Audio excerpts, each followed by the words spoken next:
नमस्कार दोस्तों, जंगली रिएक्शन में आपका स्वागत है। मैं हूं अजय। मैं हरदीप। तो दोस्तों, जो वीडियो आज हम आप लोगों के साथ देखने वाले हैं वो दोस्तों वीडियो है लिबरल हिंदू चैनल की। और वीडियो दोस्तों, वीडियो क्या है, मतलब एक सीरीज़ है जो इजराइल ने मतलब एक ऑपरेशन किया था क्लीन स्वीप फिलिस्तीन के ऊपर, गाजा के जो हमास के मतलब बड़े कट्टरवादी नेता थे उनके ऊपर। तो उसके ऊपर ये सीरीज़ है दोस्तों, और इस सीरीज़ को हम देखेंगे दोस्तों 2 फेज़ों में। तो आज हम उसका पहला फेज़ देख रहे हैं, तो इसका अगला फेज़ भी हम कल ही लेकर आ जाएंगे। तो चलिए दोस्तों, पहले देखते हैं वीडियो और बाद में करेंगे अपना रिव्यू। तो दोस्तों करते हैं वीडियो स्टार्ट। 3, 2, 1। नमस्कार, जय मां भारती। दोस्तों, अगर आपको ये कंटेंट पसंद आ रहा है तो वीडियोस को लाइक कीजिए, शेयर कीजिए और चैनल को सब्सक्राइब जरूर कीजिएगा। सब्सक्राइब करने के बाद बेल आइकन भी जरूर दबाइएगा, जिससे कि आपको भविष्य में आने वाले एपिसोड्स का नोटिफिकेशन मिल सके।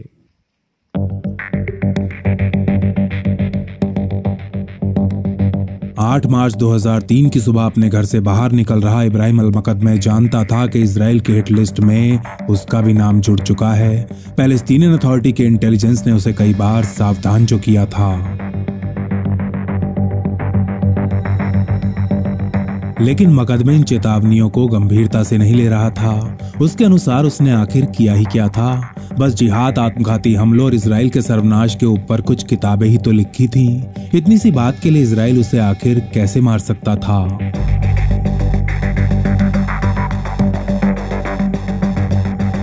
फिलिस्तीनी युवाओं को बरगला के चलता फिरता बॉम्ब बनाने के अलावा मकदमे इस्लामिक यूनिवर्सिटी ऑफ गाजा में डेंटल साइंस भी पढ़ाया करता था, और आज की सुबह उसके बॉडीगार्ड्स उसे यूनिवर्सिटी ले जाने के लिए उसके घर से पिकअप कर रहे हैं।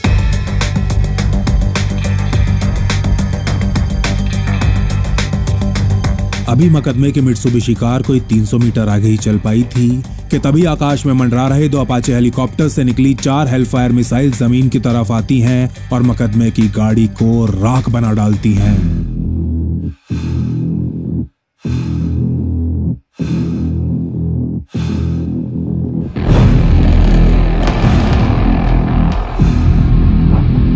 इब्राहिम अल-मकदमे, उसका असिस्टेंट और 2 बॉडीगार्ड्स ऑपरेशन क्लीन स्वीप की सबसे पहली कैजुअलिटीज बन चुके थे। एक ऑपरेशन जिसे इजराइल के प्रधानमंत्री एरियल शरोन और उनकी सिक्योरिटी कैबिनेट ने अभी 1 महीने पहले ही अप्रूव किया था।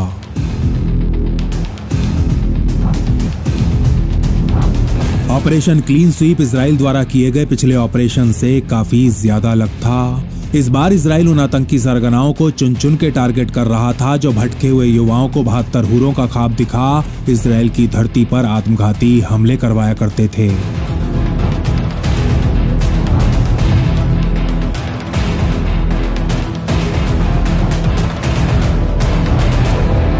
इस बार शरोन अपना मन बना चुके थे।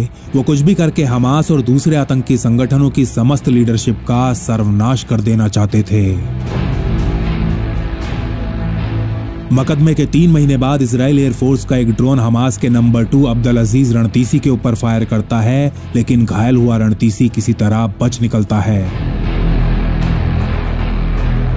इसके बाद 12 अगस्त 2003 के दिन हमास के को फाउंडर और राजनीतिक विंग के नेता इस्माइल अबू शनाब को 5 इजरायली हेलफायर मिसाइल्स गाजा स्थित यूएन बिल्डिंग के बाहर मार गिराती हैं। मिडल ईस्ट और अंतर्राष्ट्रीय मीडिया में एक भूचाल सा आ जाता है। चारों तरफ से इजराइल की आलोचना होने लगती है, और आलोचना करने वालों में एक नाम यूएन के सेक्रेटरी जनरल कोफी अन्नान का भी होता है। अबू शनाब का बॉस और हमास का सर्वेसर्वा शेख अहमद यासीन इजराइल को खुली चुनौती देते हुए अपनी समस्त लीडरशिप को 6 सितंबर के दिन एक साथ एक छत के नीचे इकट्ठा होने का आदेश दे देता है। इधर हमास को यह आदेश मिलता है और उधर इजराइल की यूनिट 8200 के कान खड़े हो जाते हैं। शिन बेत के डायरेक्टर आवी टीचर जानते थे कि हमास की समस्त लीडरशिप को एक साथ एक झटके में खत्म करने का ऐसा सुनहरा मौका दोबारा कभी नहीं आने वाला।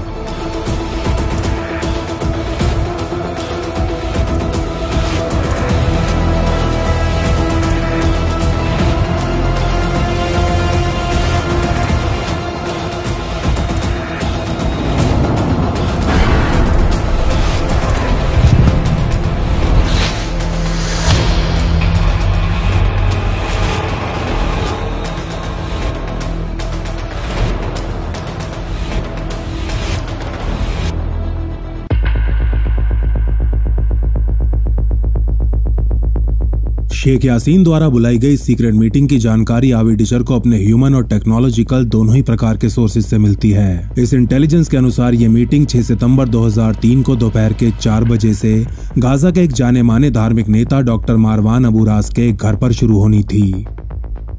पेशे से डॉक्टर होने के अलावा अबू रास एक लोकप्रिय मौलवी भी था। वो अपने परिवार के साथ गाजा के एक भीड़ भाड़ वाले रेजिडेंशियल इलाके में रहता था और उसके घर के चारों तरफ अपार्टमेंट्स बने हुए थे जिनमें औरतों, बच्चों और बूढ़ों की कोई कमी नहीं थी।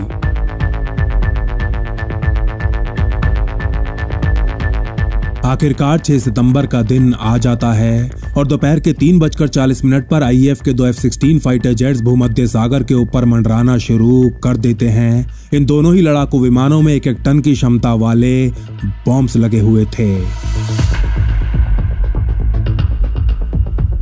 एयरफोर्स के एनालिसिस विंग के अनुसार अबू रास के 3 मंजिला घर को पूर्णतः ध्वस्त करने के लिए कम से कम इतने ही बड़े बॉम्ब्स की आवश्यकता थी।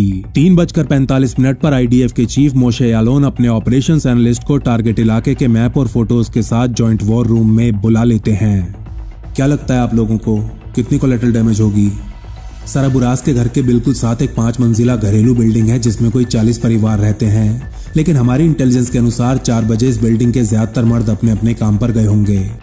एनालिस्ट का उत्तर सुन इस मीटिंग में ही मौजूद इजराइल की मिलिट्री इंटेलिजेंस एजेंसी अमान के चीफ जीवी फरकश पूछते हैं, तो आपके कहने का मतलब यह है कि उस समय वहां मर्द तो नहीं होंगे लेकिन दर्जनों औरतें और बच्चे तो जरूर होंगे ही होंगे।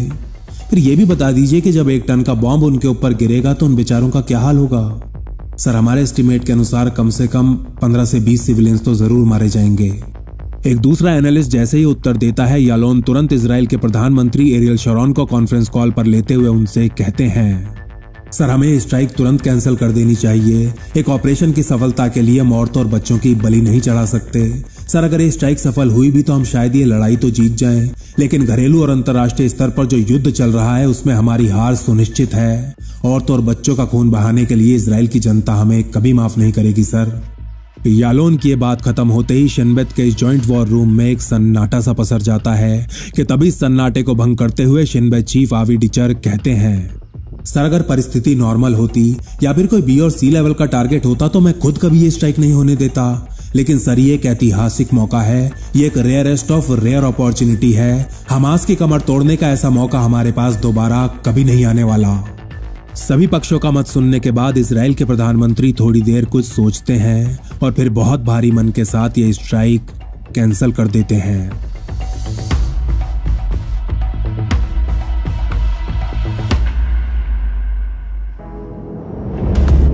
मीटिंग खत्म हो जाती है और सब अपने अपने रास्ते निकल जाते हैं, लेकिन गुस्से से दहक रहे आवी डिचर अभी भी वॉर रूम में ही बैठे रहते हैं और मेज के ऊपर 2-4 मुक्के मारने के बाद एक बार फिर अपने सामने पड़ी इंटेलिजेंस रिपोर्ट्स को खंगालने में लग जाते हैं। हमास की इस मीटिंग के ऊपर तैयार की गई इन रिपोर्ट्स के पन्नों को पलटते पलटते अचानक आवी डिचर के हाथ रुक जाते हैं और आंखों में एक चमक सी आने लगती है। इस पेज पर लिखी जानकारी के अनुसार हमास की ये मीटिंग घर के दीवान में होनी थी जो 3री मंजिल पर बना हुआ था। इस कमरे के फर्श पर एक कालीन बिछी हुई थी और खिड़कियों पर अभी 2 दिन पहले ही महंगे वाले नए नवेले पर्दे भी लगाए गए थे।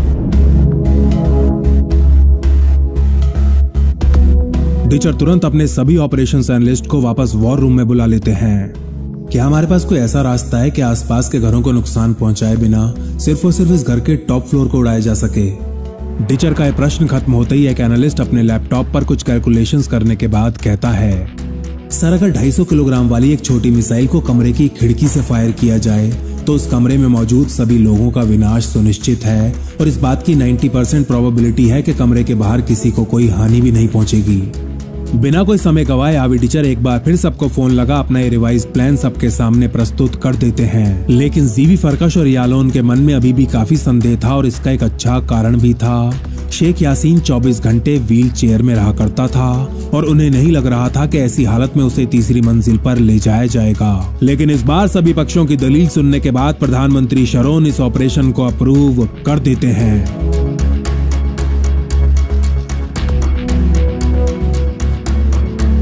प्रधानमंत्री से अनुमति मिलते ही अबू रास के घर पर नजर रखने के लिए यूनिट 8200 के 3 ड्रोन्स टेक ऑफ कर जाते हैं। शिन बेत द्वारा इकट्ठी की गई इंटेलिजेंस काफी सटीक साबित हुई थी। हमास की समस्त पॉलिटिकल और मिलिट्री लीडरशिप इस मीटिंग के लिए अबू रास के घर पहुंच चुकी थी, जिसमें व्हील चेयर पर सवार हमास का करता धरता शेख यासीन, अत्यंत खूंखार फील्ड कमांडर अहमद जबारी और अलकसम ब्रिगेड्स का कमांडर मोहम्मद दीफ भी शामिल था। पिछले 7 सालों से जब से दीफ ने यह अय्याश की जगह ली थी, मोसाद और शिन बेत उसको मारने के प्रयासों में लगे हुए थे, लेकिन हर बार वो किसी न किसी तरह बच निकलता था।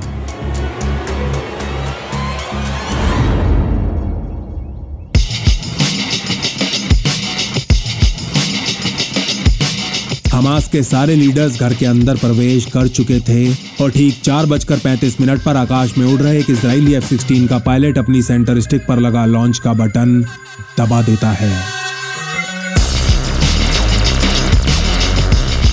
और कुछ सेकंड बाद तीसरी मंजिल की खिड़की पर लगे नए नवेले पर्दों को चीरती हुई एक मिसाइल कमरे के अंदर प्रवेश कर जाती है। F-16 के पायलट द्वारा बोले गए इस कोड का मतलब था कि मिसाइल ठीक अपने निशाने पर जाकर लगी है। इस घर की तीसरी मंजिल धू-धू करके जलने लगती है। हवा में उड़ता हुआ मलबा और ईंटें चारों दिशाओं में बिखर जाते हैं। आसपास के घरों में मौजूद लोग अपने कान पकड़े बाहर की तरफ दौड़ने लगते हैं। शिन बेत के एनालिस्ट मास के लोथड़ों को ढूंढने के लिए ड्रोन्स की फुटेज को एनालाइज करने में लग जाते हैं कि तभी एक एनालिस्ट डरी हुई आवाज में कहता है, sir mission has failed. Meeting ground floor पर हो रही थी।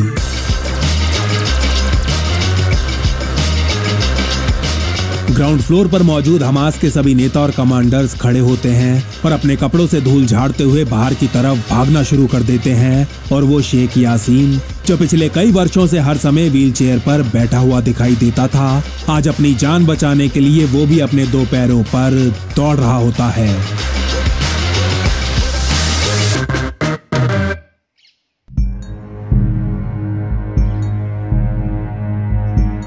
इस पॉइंट पर आवी टीचर घर की पार्किंग से निकल रही गाड़ियों के ऊपर ड्रोन स्ट्राइक्स करने का प्रस्ताव रखते हैं, लेकिन आसपास इकट्ठा हो चुके सिविलियंस को देखते हुए डिफेंस मिनिस्टर शाउल मोफाज इसकी अनुमति नहीं देते।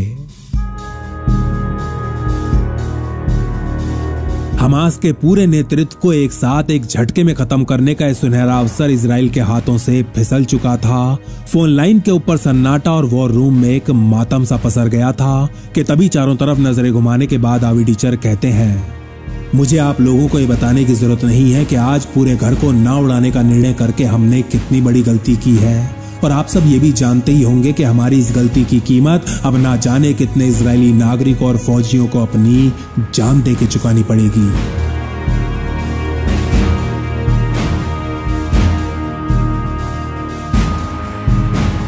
भावनाओं में कही गई ही सही, लेकिन आवी टीचर की ये बात एकदम सही साबित होती है।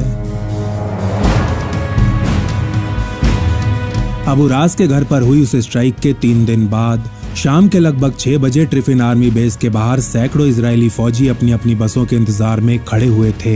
इनमें से ज्यादातर को कई महीनों बाद छुट्टी मिली थी और अपने अपने परिवारों से मिलने की खुशी इनसे छिपाई नहीं छिप रही थी। कोई अपने परिवार के साथ हॉलीडे ट्रिप की योजना बना रहा था तो कोई अपनी शादी या सगाई की। कि तभी अपने कंधे पर बैकपैक टांगे आर्मी यूनिफॉर्म में एक आदमी बिल्कुल चुपचाप इन फौजियों के बीच आकर खड़ा हो जाता है।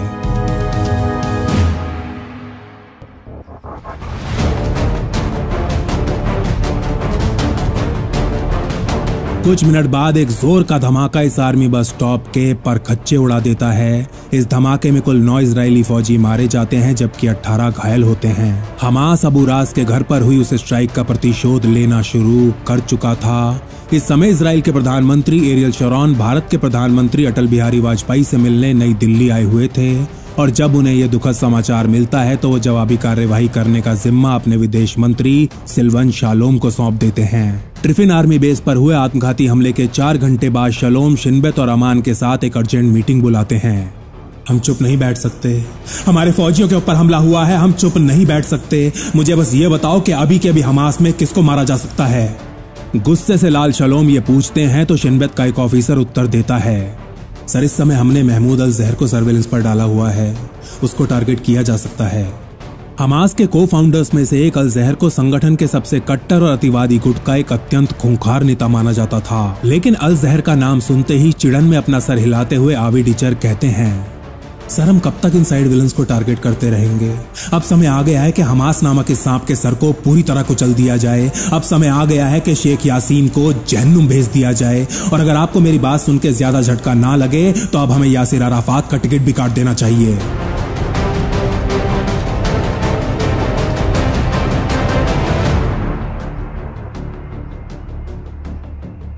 आवी डिचर के मुंह से यासिर अराफात का नाम सुन कमरे में नीरी खामोशी छा जाती है और फिर थोड़ी देर बाद यहाँ मौजूद बाकी लोग भी शलोम के सामने अपना अपना मत रखना शुरू कर देते हैं। हमास को क्या प्रत्युत्तर देना है इसके ऊपर अभी मीटिंग चल ही रही थी कि ठीक 11:20 पर अत्यंत उदास चेहरे लिए शिनबेत के कुछ ऑफिसर्स इस वॉर रूम में प्रवेश करते हैं। इनके लटके हुए चेहरे साफ बता रहे थे कि इसराइल में एक और आत्मघाती हमला हो चुका है।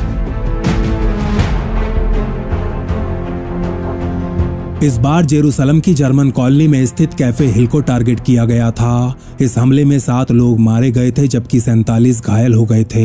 इस हमले का मतलब ये था कि महमूद अल ज़हर was a dead man walking.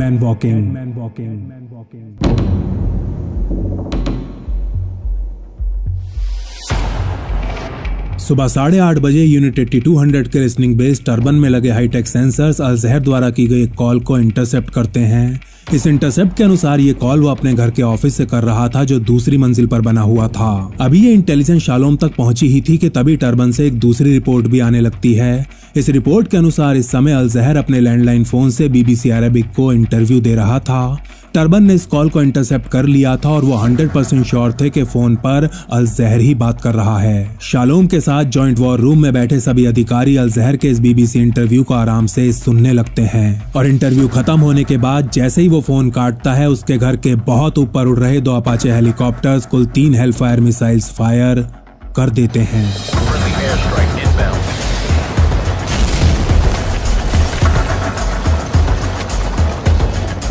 अल ज़हर का आलीशान घर मलबे में तब्दील हो जाता है। उसका 29 वर्षीय बेटा खालिद और 2 बॉडीगार्ड्स मारे जाते हैं जबकि उसकी पत्नी बुरी तरह घायल हो जाती है और अल ज़हर को एक भी खरोंच नहीं आती। इस पूरे समय वो अपने गार्डन में था और सिगार के साथ कॉफी की चुस्कियां लेते हुए कॉर्डलेस फोन पर BBC को इंटरव्यू दे रहा था।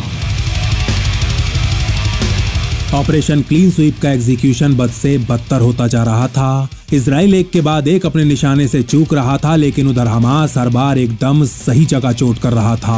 आने वाले दिनों में इजराइल के अंदर 2 और आत्मघाती हमले होते हैं जिनमें कुल 15 लोग मारे जाते हैं जबकि 70 से ज्यादा घायल होते हैं। हमास का राजनीतिक नेतृत्व ऑपरेशन क्लीन स्वीप से डरा तो हुआ था लेकिन उसके पास खुद को उड़ाने वाले दिमागी मरीजों की कोई कमी नहीं थी।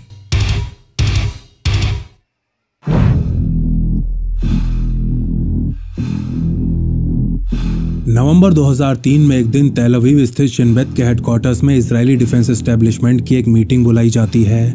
मीटिंग जिसका केवल एक ही टॉपिक ऑफ डिस्कशन था, शेख अहमद यासीन।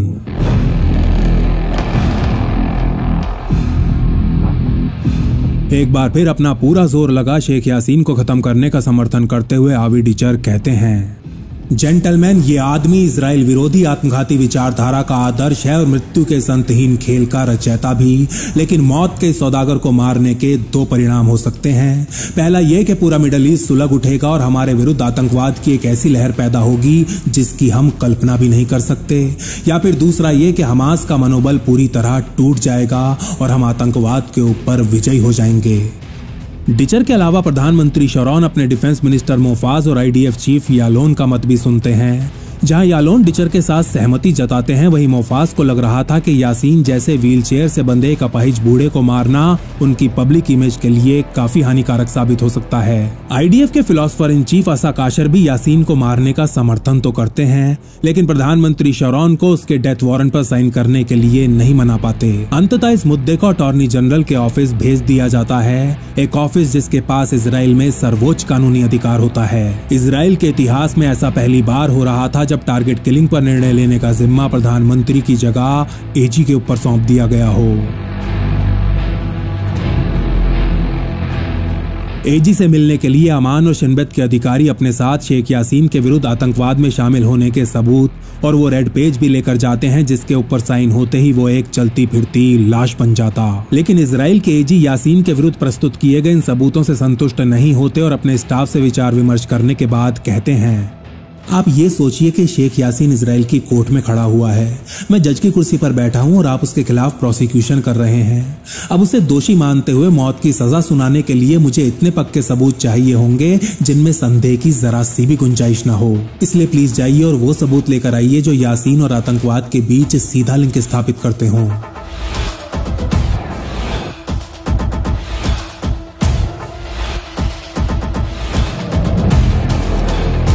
अटॉर्नी जनरल और शिनबेत के बीच हुई इस मीटिंग के लगभग 2 महीने बाद 14 जनवरी 2004 के दिन एक 21 वर्षीय लड़की इजराइल में प्रवेश करने का प्रयास कर रही है। अराइज क्रॉसिंग पर खड़ी इस लड़की को गाजा से इजराइल में आने के लिए सभी फिलिस्तीनियों की तरह एक मेटल डिटेक्टर से होकर गुजरना है, लेकिन जैसे ही वो डिटेक्टर में प्रवेश करती है वहां लगा अलार्म जोर जोर से बजने लगता है।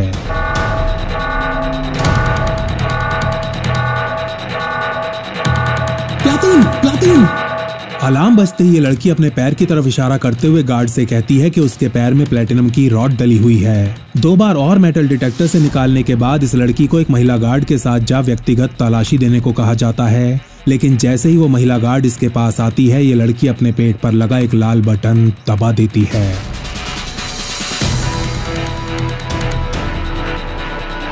तो दोस्तों वीडियो हो चुकी है खत्म, और क्या जबरदस्त नॉलेजेबल वीडियो थी यार। बिल्कुल भाई, और बहुत मतलब मानना पड़ेगा इजराइल को यार। इजराइल को तो मानना ही पड़ेगा भाई। सही बात है। पूरी दुनिया के अंदर एक ऐसा देश मतलब जिसका हर पड़ोसी उसका दुश्मन है। बिल्कुल। और दुनिया में इतनी सी छोटी सी आबादी और इतना सा ही देश है वो।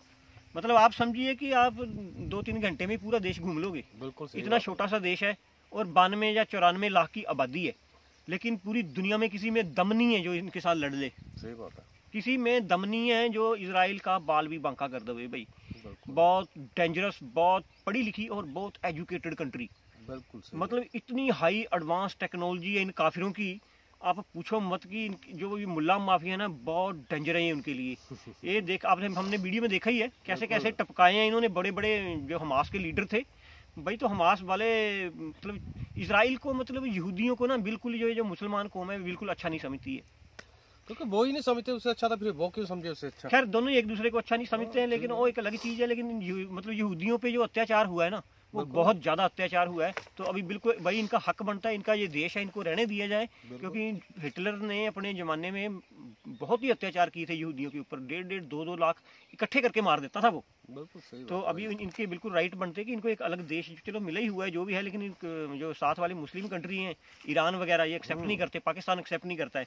लेकिन ये है कि ये गलत है। इनसे करने या ना करने से कुछ फर्क नहीं उनको पड़ता भाई। उनको कोई फर्क नहीं पड़ता। 67 की लड़ाई में ना उन्होंने सबको बांध के पीटा था, पानी में भिगो के जूते मारे थे, पूरी कंट्री को हरा दिया था उन्होंने। बिल्कुल सही। वो कभी मतलब हारने वाली कौम है ही नहीं है, वो उन्होंने सीखा ही नहीं है हारना। वो तो किसी कंट्रियों को नहीं मानते हैं, इतने तो बड़े कंट्रियों को नहीं मानते, तो हमास की तो औकात ही क्या है। बिल्कुल है ना, हमास की कोई औकात नहीं है। और लेकिन ये है कि जब मतलब छोटे बच्चे या औरतें जब मतलब ऐसे लोग मारे जाते हैं तो दुख तो होता है, नुकसान होता है। इनको तो वो कुछ घंटों में ठिकाने लगा दें, सिर्फ वो फैमिली और बच्चों की वजह से तो रुक जाते हैं वो। ये भी बात सही है, सही बात है। इनको तो वो 5 मिनट में ही ठिकाने लगा दें, लेकिन वही बच्चों की वजह से रुक जाते हैं। लेकिन यह है कि जहाँ भी वो हमला करते हैं फिर उसकी चपेट में बच्चे या औरतें तो मतलब आएंगी, इक्का दुक्का जो भी घर में, क्योंकि बच्चे वगैरह तो होते ही हैं। तो इसलिए जब उनके छोटे छोटे बच्चे मरते हैं तो इसलिए फिर नफरतें जो है वो और ज़्यादा बढ़ जाती हैं। और जब ये अटैक करते हैं भाई ये तो कुछ नहीं देखते, ये तो फिर उधर भी बच्चे मरते हैं, उधर भी औरतें मरती हैं, मतलब नुकसान तो होता है दोनों तरफ। बिल्कुल। लेकिन एक बात है, ये अपने ना ये जो ये हमास वाले हैं या ये मतलब हिजबुल्ला वाले हैं, ये मतलब अपने इन हीरो को जैसे ये मारे हुए हैं ना, ये दिखाए हुए हैं जो ये मतलब रियलिटी है बिल्कुल। असल में ऐसा ही हो रखा है। मैं एक बार विजिट किया था इन कंट्री का, उधर मैंने देखा, मैं नाम नहीं लूंगा उस कंट्री का, तो भाई वहाँ पे ये इन्होंने अपने ऐसे ही जो मार दिए गए हैं ना वैसे इन्होंने मतलब उनके वो लगाए हुए हैं बड़े बड़े पोस्टर रोडों पे। आपको हर रोड पे हर मकान के, जैसे मकान होते हैं ना पूरे मकान के ऊपर एक फोटो बनी होगी, मतलब वो इनका कोई पुराना हीरो होगा जिसको इजराइल ने मार दिया होगा। मतलब ऐसे ऐसे इन्होंने हीरो के हर मोड़ पे हर पोस्टर, मतलब पूरे पूरे शहरों के अंदर ना इनके बहुत बहुत पोस्टर बहुत मानते हैं ये लोग इनको। मतलब तो क्योंकि ये निकलते भी तो इनके बीच में से ही है, बिल्कुल है ना, इनके बीच में से निकलते हैं। और मैंने देखा भाई इनके साथ जो इजराइल के बॉर्डर लगते हैं इन कंट्रियों के साथ, यहाँ पे भी ये हमास या हिजबुल्ला वाले रहते हैं, इनके साथ मैंने देखा वो इजराइल का बॉर्डर, वही उन्होंने ना कोई 10-10 फीट तक तो सीमेंटेड दीवारें बना रखी हैं ऊंची, यानी कि 10 फीट ऊपर। जैसे मैं कैसे बताऊं आपको, जैसे ये दरख्त है, जितना भी आम का दरख्त है भाई हमारे ऊपर, ये जितना बड़ा दरख्त है इससे भी मतलब काफ़ी ऊंची 10-10, 11-11 फीट का उन्होंने अपनी पूरे देश को ऐसे बाउंड्री कर रखी है।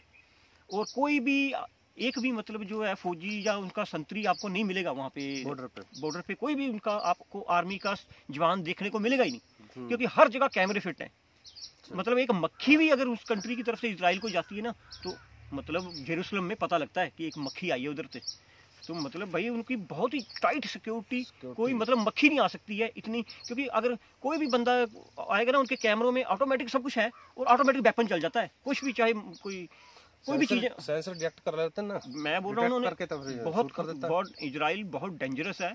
और ये खैर ये मुसलमान जो ये मुल्ला माफिया ये तो समझता नहीं है कैसे मतलब अटैक करवाते हैं, ये कैसे मतलब ये माइंड वॉश करता है जो बताया गया है इसमें। वो है ना हमास का जो लीडर है, इसको तो खैर नेक्स्ट पार्ट में हम देखेंगे कैसे मारा जाता है, लेकिन इसने बहुत ब्रेन वॉश किया हुआ था उधर के पुलिस। मतलब डॉक्टर साहब आप सही बोलते हो कि जहाँ जहाँ वो किताब पढ़ाई जाती है ना, वहाँ वहाँ मतलब कि लगाई हुई है लड़ाई। तो क्योंकि जो आत्मघाती हमला जो इसमें महिला दिखाई गई है, एक ब्लास्ट होती हुई 2 बच्चों को छोड़ के जो वो मरी है, लेकिन खैर उसकी स्टोरी तो आगे पता चलेगी हमें क्या है, लेकिन मतलब उस औरत को क्या जरूरत पड़ी थी ब्लास्ट होने की, फटने की। लेकिन भाई ऐसे मतलब अगले बंदे को मोटिवेट कर देते हैं ये मौलवी लोग कि आप ऐसा करोगे तो पता नहीं कौन सी जन्नत में आप जाके बादशाह बन जाओगे या कौन सी हूरों के सरदार बन जाओगे आप। ये बहुत मुल्ला मौलवी बहुत माइंड वॉश करते हैं भाई नए लड़कों का, और जो पढ़े लिखे भी होंगे उनका भी ये माइंड वॉश कर देते हैं। क्योंकि जिसने भाई वर्ल्ड ट्रेड सेंटर पे जहाज मारा था वो कोई मदरसा छाप तो था नहीं, बिल्कुल पढ़ा लिखा था, जर्मनी का, ऑक्सफोर्ड का, पता नहीं कहाँ कहाँ की डिग्रियाँ ले रखी थी। तो ये जो मुल्ला माफिया है भाई, ये तो बड़े बड़े पढ़े लिखों का दिमाग खराब कर देते हैं। ओसामा बिन लादेन कौन सा कम पढ़ा लिखा था, PhD था वो, जिसमें भी उसने कर रखी होगी, पढ़ा लिखा था। वो जो अल जवारी था अलकायदा का सेकंड इन कमांड, वो कौन सा कम पढ़ा लिखा था। मैं तो कहता रहा हूँ कि इनकी किताब का ही कसूर है यार। तो भाई किताब का ही कसूर होगा, क्योंकि यार इतने इंटेलिजेंट होकर भी आदमी वही काम कर रहा है जो जाहिल करते हैं, तो फिर उसका फिर क्या मतलब। सही बात है। और इजराइल ने इनको बता दिया कि किसी भी कंट्री चाहे कोई भी हो भाई, किसी की औकात नहीं है जो हमारे को टच भी कर सके। और हमने देखा है कि इजराइल को टच करना इतना आसान नहीं है। उन्होंने ये तो खैर एक ऑपरेशन है दोस्तों, हम काफ़ी ज़्यादा सीरीज़ हैं मतलब मोसाद एजेंसी की जो हम देखेंगे आने वाले टाइम में। तो मोसाद ने बहुत बड़े बड़े कारनामे कर रखे हैं, तो उसके ऊपर हम सीरीज़ लाते रहेंगे। ये भी सीरीज़ बहुत ज़बरदस्त थी। तो ठीक है दोस्तों, मिलेंगे हम अभी इस सीरीज़ के सेकंड पार्ट में। तब तक अपना ख्याल रखिए। जय हिंद, जय Bharat and thanks for watching.